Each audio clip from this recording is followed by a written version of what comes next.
বিএনপির পক্ষ থেকে জেলাবাসীর পক্ষ থেকে মহিলা দলের সমাবেশ হাবিবের পক্ষ থেকে মহিলা দলের পক্ষ থেকে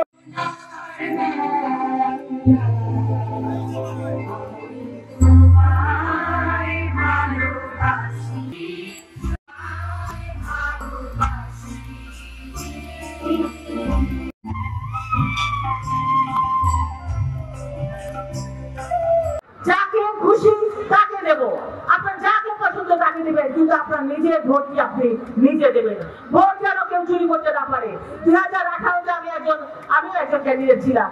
আমি ভোট কেন্দ্রে গিয়ে দেখি আমার ভোটও দেওয়া হয়ে গেছে। সে কোন দেশে আমরা বসবাস করি যে আমার ক্যান্ডিডেট ভোটও দেওয়া হয়ে গেছে? সেই সুযোগটা আপনারা দেবেন না, একেবারে ধরে ফেলবেন ওইখানে। কেউ যেন কোনো ভোট চুরি করতে না পারে।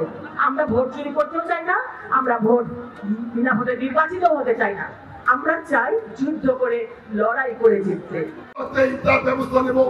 এখানে ডিসি সাহেব সেটা পরে নাই, এসিডেন্ট আছে। কক্সবাজার কি থানা আছে আপনাদের এখানে? কি চান আপনারা এখন?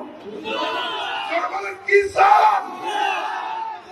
উপজেলা আল্লাহ যদি তৌফিক দেয়, ফেব্রুয়ারিতে যদি নির্বাচন হয়, আমিও কথা দিয়ে যাচ্ছি আপনাদের আব্বাসের সামনে, ইনশাল্লাহ উপজেলা সবচেয়ে গুরুত্বপূর্ণ শহর এই পাটকেল উপজেলা হবে হবে